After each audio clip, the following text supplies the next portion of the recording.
These are the best action cameras you can buy in 2024. So today, let's figure out which ones are the best, and I'll be looking at 3 categories: 360 cameras, traditional action cameras, and pocket cameras. And I'm gonna start with the 360 action cameras. And here I think the best one is the Insta360 X3.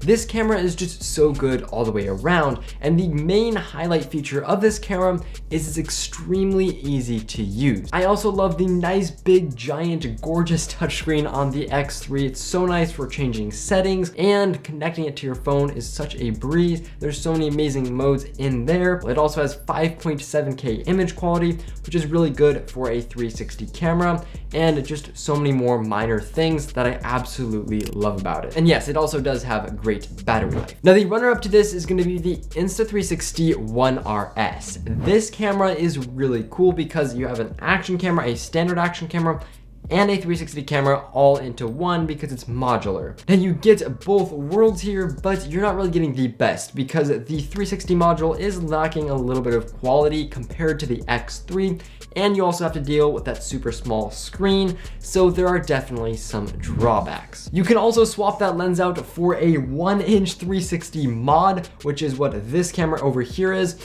and it is more set up for a professional. So if you are looking for more of a professional camera for virtual tours or things like that, then you could get this camera here. And it really shouldn't have made it into the action camera segment, but I still decided to add it because the image quality coming out of it is just so amazing. And if you are more of a professional, then that's the camera for you. Now, GoPro is about to update their Max line, and I'm really curious to see what they have coming out, but the current Max is no match for Insta360 cameras. It just has a not as good image quality, it does not connect the same way to your app on your phone, and it's just so many downsides.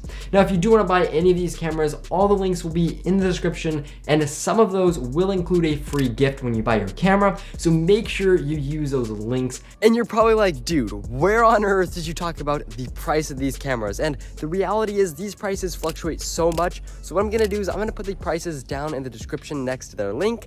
I'm gonna try to keep that up to date as the sale or whatever changes. So just keep an eye on those prices down in the comments. Okay, but now it's time to talk about the traditional action camera. And here the space is so competitive with so many amazing cameras, but I'm gonna have to eliminate 2 right off the bat. That's the GoPro Hero 11 Mini due to all of its glitches, and the C300. Now, there are some features that all 4 of these cameras that are still remaining have that I want to go over. They are all waterproof, they're all nice and compact, they're all nice and durable, and they now all have nice big touchscreens besides the One RS, but that's kind of a cross between a 360 and action camera, so just keep that in mind. Now, in my opinion, the best action camera is going to be the Insta360 Ace Pro. I absolutely love its amazing image quality during the day and at night, and that is partly due to its super snappy 5nm chip that has some AI features in there, allowing it to have that really good low light video. I also love how this has a nice big responsive touchscreen, which is just so refreshing coming from the GoPro. It also does not overheat, has better battery life than the GoPro, and there's just so many minor things that I like about it better.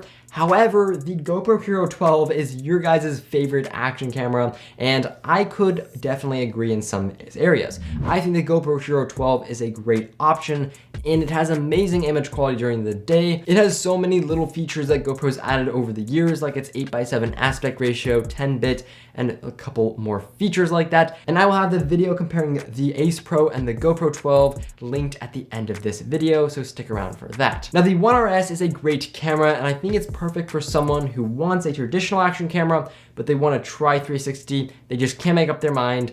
Then, you know, you've split it right down the middle, like literally. Now, the Go 3, in my opinion, is the best miniature action camera. This thing is just so small. You can put it in so many unique spaces. It's still super durable with that removable lens, and you can live preview it on the back of the screen. So if you want to see what your camera is doing, you have a live preview on the Action Pod, which flips up like the Ace Pro and is super touch responsive, just like the Ace Pro. So the Go 3 is also a great option, just not as good image quality as the other cameras, and the Action Pod is not waterproof. Now, you're probably wondering, where on earth did the DJI Action 4 go? And that's my favorite camera. Well, I don't have it, and I do not currently have the budget to buy it, but if you do want to help me with that, if you hit that subscribe button, it'll allow me to buy every single camera, and if I could put it in here, I would say it's somewhere between the Ace Pro and GoPro 12, and I will link that as well in the description with all these other cameras. And I want to take a minute to mention this tripod from KNF Concepts. This thing works great for any action camera, 360 camera, or pocket camera that you have, and it is just so nice and compact. It extends to pretty much a full-size tripod, and if you are interested in a tripod like that, check out the link in the description. Okay, but what is the best pocket slash vlog camera? And there's really only two options, and they're not really action cameras. But the reason I added them to this table is because the DJI Pocket 3 is the only one that can get you this blurred cinematic look, and it's also similarly sized to the other cameras and priced, so I just wanted to throw it in here. And this has an amazing 1-inch sensor that gives you great low light performance and again, that blurred look, which is super cool. And it's not bad that these other cameras do not have that, it's just that the Pocket 3 has a focusing lens, which is great for someone who's doing a vlogging style action, I guess you could call it, while these other cameras have more of a setup where everything's in focus, so you never miss focus, and it's hands-free, but then you never get anything in focus like you do with the DJI Pocket 3. The Pocket 3 also has a nice display to change settings, and a nice long battery life, so many other features that I don't really have time to mention. Now you can also get the Fiotech Pocket 3, which is cool because you have a remote handle, which you can control and move the camera angle from quite a far distance, which is pretty cool. And again, I just kind of put it in here because I think that that's a super cool feature. And for someone who's like, I need that, that's an amazing feature, then that's the camera for you. Okay, there you have it. Those are the best action cameras you can buy in 2024. Let me know which ones are your favorite and click this video right here comparing the Ace Pro to the GoPro 12.